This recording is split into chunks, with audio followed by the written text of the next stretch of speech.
Welcome to the Pickup Podcast, the place where women pick each other up, dust each other off, and help each other to shine. This is a place of lifting, refreshing, and truth-telling. Our goal? To collect the broken pieces of our lives and create a beautiful mosaic that reflects light and hope to the world. So take a deep breath, sis, because you've just found two new friends for your journey. We just have one question for you. Are you ready to pick up where we last left off? Let's begin.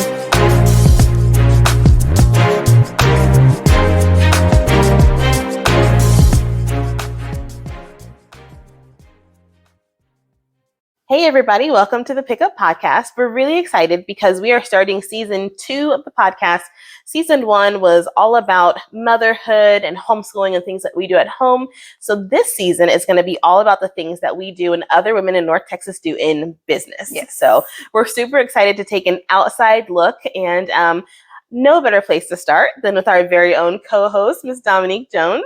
I don't know about that, but we get to interview you about your time in TransformUs Movement and all that you have done to birth that from the ground up. Yes. So are you ready? I'm ready. It's going to be really great. So I think what's probably fitting is to just start out, tell us a little bit of your story. Tell us about some of your goals, who you wanted to be, what you saw in yourself, all that. I don't know. I think most people may not know I'm originally from Louisiana. And so it's a whole nother story for another podcast. But God used Hurricane Katrina to get me to Texas. And that whole experience was just a wake up call for me. I had my whole life planned out. I wanted to be a doctor. Every letter I could have behind my name I wanted. But there was so much selfish ambition behind the dreams that I had. And so Hurricane Katrina kind of disrupted my world. I was working 2 jobs, going to school at the same time. And so having to stop everything and just be alone with my thoughts and really realizing I had a lot going on, but I was so unhappy on the inside. And so I had about 6 months of battling through depression. And for me, the freedom that came from that was finding Jesus, finding a Bible-based church where I learned about the person of Jesus and getting to know him and building a relationship. And I just, went hard and fast after that. Yeah. And in that process, just kind of stepped away from all the things I was trying to achieve to find myself, find my purpose. And for me, that only comes through him and knowing him. And so passions for dance were awakened. I began leading a dance ministry in a church. Wow. And so I share that because a lot of my experience as a young adult shaped the work that I'm doing now in the nonprofit space.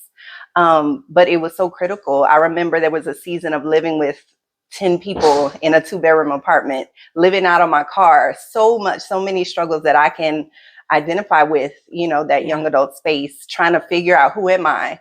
What are my values, now that I'm outside of my parents' home. So lots of things. I remember even prior to Katrina, just thinking I was good, had things going on. But when I looked back, I remember a point of looking in the mirror, who am I? Yeah. What are these choices that I'm making? And nobody would know that but me. And so I'm just grateful that I had that pause, that wake up call. I tell people my world was turned right side up because I was deceived into thinking things were going well, but I was headed down a slippery slope really fast. So that's kind of the backstory. From that, making that decision to get into dance, God brought me and my husband at the time we were dating. We met in Houston. So that was part of God's purpose for bringing me to Houston. But I had an opportunity to go to either Sam Houston State or Texas Women's. And I felt my heart leaning toward Texas Women's University. So God repositioned me to Dallas. And when we came here, we got married 9 months after we met. Another story for another podcast. But the struggles we endured in our marriage helped shape what we're doing now. It was out of that struggle that God birthed this vision called TransformUs Movement that I'll share about today. But also moving to Dallas-Fort Worth, we had never seen so many churches on the same block. One place, Literally 10 churches on the same block, yet the community was still struggling. And we were just frustrated. There was this righteous indignation of why is it that these churches who are right next door never come together never fellowship together, never look for ways to serve together. And so God just began giving us a dream to break those barriers, bring people from not just different denominations, but also different walks of life, different ethnicities, creating spaces for them to find common ground, come together for the betterment of the community. And so that's what TransformUs is about. We've seen that when you step outside of your comfort zone, you go into these different cultures and just go with an open heart and mind, it transforms you. And that's what, the organization is based on Romans 12. We are transformed by the renewing of our minds. And it takes opening our mind, one, to the word of God, but two, different perspectives. And it challenges and changes us in a beautiful way. Absolutely. It's so interesting because you said that you went from wanting to be a doctor, right, into nonprofit. So some people would see that as a huge leap. But in all reality, you're still dealing with communities. You're dealing with a lot of the same kinds of issues. You're dealing with illnesses and sicknesses, but instead of it being of the body, it's of the mind and the heart, right? It's so true. Yeah. It's so true. And even, I specifically wanted to be an OBGYN. And so giving birth to things, I find myself still doing that now, now I'm more in the nonprofit management and consulting side. And I love helping people birth their vision for the ministry or birth, different entrepreneurial ideas. So I definitely see all of those stories. God uses everything. He never wastes any opportunity. Yeah. So talk about that a little bit, just the idea of like transforming what it is that you think that you're going to do and where you feel like you lean, your skills and your abilities and where you see yourself, and taking that and switching it and surrendering it to what God is saying that you're supposed to do, and like changing that plan and adapting. Talk about that a little bit. Oh gosh, it was such a process. I think even now, as I reflect on life now, I think it's a lifelong process. At the time, so we had gotten married and we had basically a honeymoon baby. And so 9 months later, so I had started school, but I had to put that on pause, to raise my son, and had several attempts at going back, to get it back. And I just remember having this moment of God saying, okay, are you going to really surrender these ambitions and like lay it down? And I remember making that conscious decision. And I'm so thankful. But yeah, through surrendering and saying yes, even in birthing the organization, we've had so many different pivots. I remember, we started just doing community outreach, because our heart, we weren't even thinking about starting a nonprofit. We just wanted to help. We wanted to rally people. We wanted to make a difference. And I remember at the time, our pastor saying, have you thought about starting a 501c3? I was like, no. So I did the legwork and realized, there's a benefit of being outside of the church, to reach people that would never set foot in a church. And so we want to be that bridge. But I say all that to say, through that journey, TransformUs has evolved. We started with community outreach. We've been to 7 different countries. We had a passion at a point to do aquaponics because we recognize there's a food desert in South Dallas. And so, no matter what we're doing, it's about equity for us. It's about creating equal access to resources that can empower a people group. And then connecting them with the people that have, connecting them with the have-nots, right? Because that's where transformation happens too. So it's interesting. I remember feeling disappointment in those seasons where we've worked so hard for this thing and it's not coming to fruition. But I see the experiences that I gained through it, the skills that I built, the relationships that we built. I learned how to pitch, to a charter school, pitch an idea, and they loved it. And just all that it took to navigate that. And though that project never came to fruition, now I know how to do that. Now we know how to build relationships in the school system to, again, create other bridges to connect with people. Yeah, absolutely. So it's so funny because I wonder if this could have happened if you were in Louisiana, right? So you had to move. You went from Louisiana because of a tragedy. So many people, even people that might be listening now, were affected by Hurricane Katrina and all the things that happened. So you had to move. And I wonder, let's talk about like where you do what you're going to do, right? Because this first part is like about you and your journey to get there. So how do you think that played a factor? Like the fact that you had to move from Louisiana to Texas, the fact that you had to like lay down some things in order to make a jump, and the fact that you had to really step out on faith. Like, how does that play a factor in you guys starting TransformUs? And do you see that like weaving a thread through the things that you do? That's such a great question. I absolutely see it. I think the move was because of familiarity. I think apart from that, I would have never thought about leaving home. In fact, I'd say 9 times out of 10, my family has not been willing to move. And it's just not a thought that you have until you're exposed. And that's part of why we are intentional in the experiences we create for the young adults, just to open their minds to different possibilities. But there was so much limitations too, I think culturally. Yeah. And so moving opened my mind to, wow, the diversity in Dallas Fort Worth. Just different mindset. Yeah. You have to be from there to know, like I remember learning for the first time what a dry county was. Like, okay, in Louisiana, you can buy alcohol 24/7. Gotcha, But I look back at the brokenness that's a result of that. Right. The generational things that we see, the struggles that people overcome. So yeah, it's interesting. I think for me, it's not just leaving the familiarity, but also this total dependence on God. Like, I know no one, I have no family here. I have no job. I couldn't get a job, in fact, because people didn't trust, if they knew you were a resident of Louisiana, you might abandon this job. And so I learned how to wholeheartedly trust God in a transition, but God provided and created, just paved this way for me.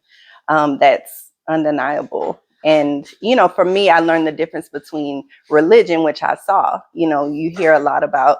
For me, I grew up in Catholicism. It's almost like part of the culture. And, but I learned the difference between religion and relationship through that process too. And for us, for young adults who are largely missing from the church, that's important to them to know that they can have a genuine relationship with Jesus. Yeah. So let's talk a little bit about you and Brock when you guys met. So you're a Louisiana girl, you come in, you meet this guy from Texas. How did you guys click? How did you decide, like, yeah, we're going to run this thing together? And then, I know 3 questions at once. How did you kind of determine that you were in, like, your niches were the same, that you were both in outreach? Like, what did that look like? Because I'm sure there's a lot of couples that may want to do something together, right? Yeah. Whether it be nonprofit or ministry, but it might be kind of hard to be able to find that common ground. So talk about that a little bit, your journey. There's not enough time to talk about the journey, but I would say it took years for us to, one, find value and appreciation in our differences. And in fact, that struggle is it's in the fabric of TransformUs Movement. Because we learned through our struggle, we were on the verge of divorce. We were separated for a year, but coming back together and God reconciling us, we recognized we were different by design. Yeah. We were different on purpose. My strengths are his weaknesses and vice versa. And so when we learn to leverage those together, and you bring those kind of like a puzzle piece fitting together, it's fortified, it's stronger together. And so that's one of our just a motto for TransformUs. We are better together. And we believe that though we come from different backgrounds, we look different, our heritage are different. When we find the ways that we can work together and collaborate, we're stronger. But it took a process of dying to ourselves, recognizing how selfish we are, thinking that the way I do it is better. Yeah. It's not about right or wrong or what's better or not. It's how can we work together, putting the relationship first our relationship with God and then each other. So it took even years for me to find my voice. I think it's difficult. We're both leaders and we're strong-willed, and that's not easy. And so I think learning to respect each other's gifts. And so Brock is very much a visionary, strong communicator. I'm a visionary, but I sweat the details. So when it comes to birthing TransformUs Movement, it worked out very well because I'm more of the architect. I can see the design. He has the vision of what it should look like, but the intricacies, the systems, the process, the people is kind of more of my thing and building that together. So we learn to yield, and kind of work together. And also recognizing we don't have it all and we need a team. So over time it took that. I feel like I'm missing a part of your question. I asked a long question, so maybe that was awesome. And I'm sure that really helps you in relating to Mm-hmm. young adults, right? Yes. So talk about that a little bit, like the lessons that you learned working with your husband and trying to kind of figure out that sweet spot. And now you're in a place where, as a woman Mm-hmm. in nonprofit, you are having to lead other women, Yeah. right? And so I'm sure that relational issues between women come up, but also with them and their spouses, etc. So tell us a little bit about that. Yeah, I think I learned that we thrive when we lean into our strengths. I think sometimes culture can tell us, oh, we need to fix the things that are wrong. And there's truth to that, right? Yeah. Where there's always room to grow. But if we channel that energy into just reinforcing and building our strengths, I think God designed us to do the things that we're passionate about, that we're equipped and gifted to do, and it doesn't feel like work. Yeah. And so one of the first things we try to address through our mentorship program is finding your identity. And it goes back to looking at your creator, the fact that he wants you to be happy. He doesn't want you working this dead end job. He doesn't want you serving in the church like your arm is being twisted. But when you, let's say you're passionate about music and you plug into music, you come alive. And so I think that's a big lesson that I learned, the hard way. Yielding my desire to make money and do these things. But man, I came alive when I was dancing. I came alive leading those, youth at the time.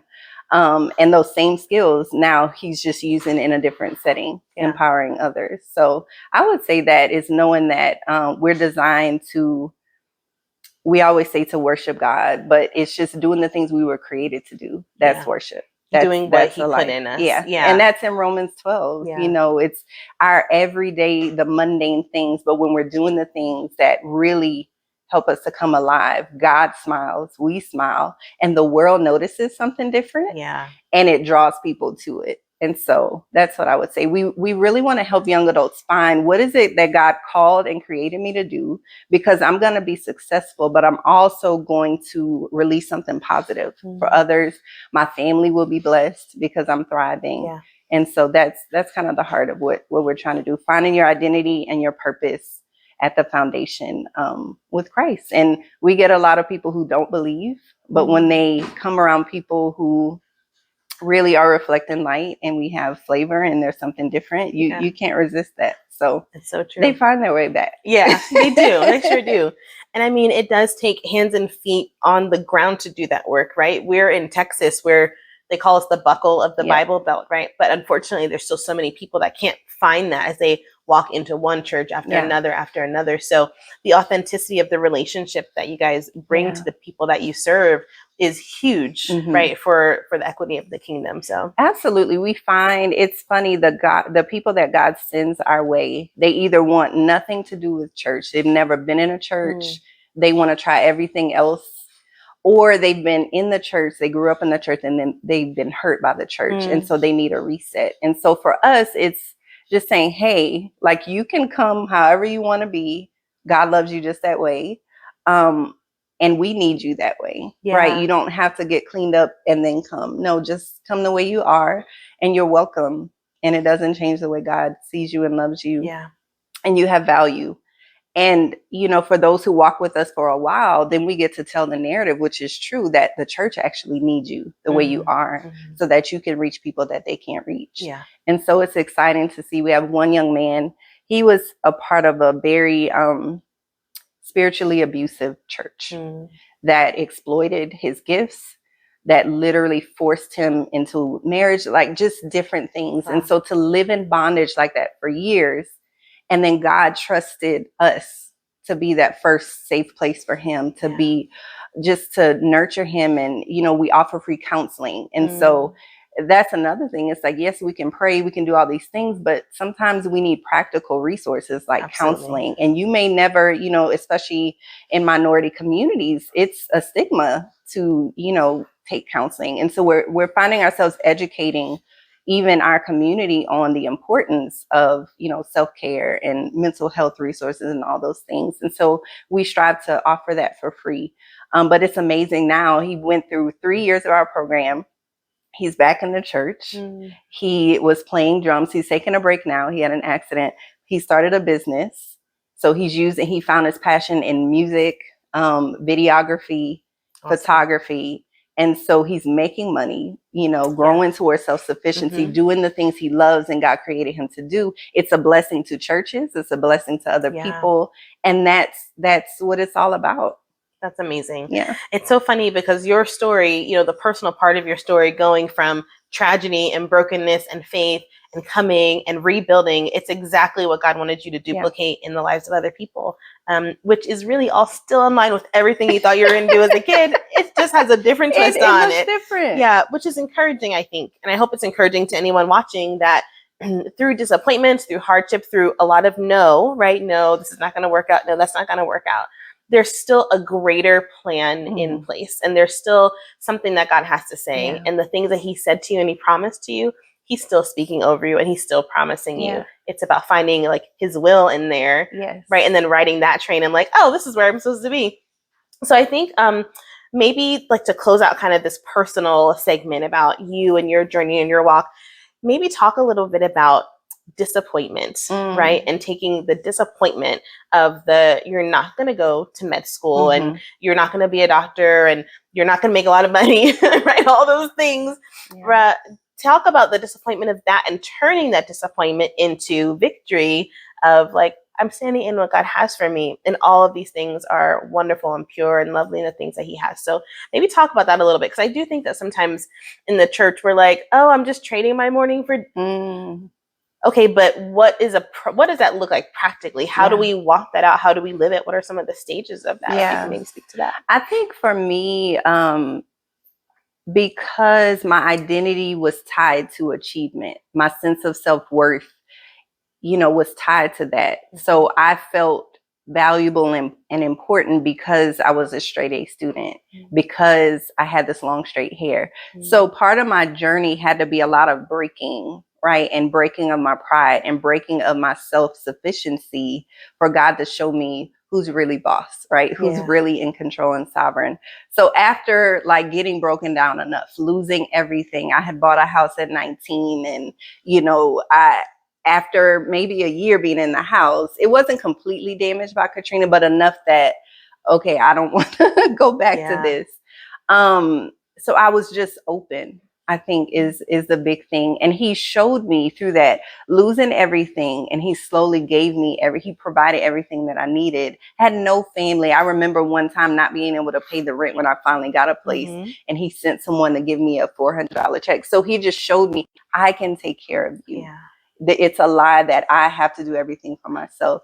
So I think through that process, I learned that what he has for me is better, and I can trust him. He's not a man that he should lie. Yeah. And then it was less pressure, me trying to make things happen. So being able to rest, and like when he does it, it's so easy. Even this podcast, we talk about it all the time. When it's something he desires for you, and then we yield and let him take the lead, it's seamless. It's seamless. And it's so life-giving and it's refreshing. You're not overwhelmed. In fact, when you feel overwhelmed, I've learned that's how I know, okay, I've shifted, I've taken over control again. Yes. And so as far as disappointment, it actually brings me back to your question about marriage. I think that was a huge disappointment. I felt like I had done so much and surrendered so much. And then my marriage, is failing. I still had hope in it and was holding on to it. And so even in the season of separation, I just remember, even from the time we were dating, God showed me things about my husband. Like I bought his first keyboard, I bought his first guitar when we got back together. And so God had just shown me music. Music is foundational to transform us in what we do. So it's like, even out of the seasons of disappointment, he gave us words. He gave us things to hold on to. And I actually kind of learned to enjoy those difficult seasons, right? There's just a nearness and things you experience with God that you wouldn't want to trade. And so actually I'm coming out of a stretch, probably 10 years of struggle. And now it's hard to I miss that, I do. I do. I know it may sound weird, but if you're not there yet, you'll get there. You'll get there. And you'll be like, man, when did I last really? Wait a second. It's a very strange thing because in those seasons, he's like your constant companion. That's right. And there's something that's so comforting and beautiful, and you see yourself in a very humble way, in a very honest way, in a very pure way. And season of success, they're just a little bit different. Yeah. So I totally get that. Yeah. You're not hearing as much. And it's not that the relationship has changed. It's a different dynamic when you're desperate. Yeah. Like this, I need him like the air that I breathe. It's different. Absolutely. So anyway, it's funny. TransformUs it's like this baby, right? When you have a baby, it's the genes, right? You get the dad, you get the mom, and then you get these unique things. And so TransformUs is really a merger of his passion for music, my passion for missions, and we have this shared passion for discipling others and mentoring.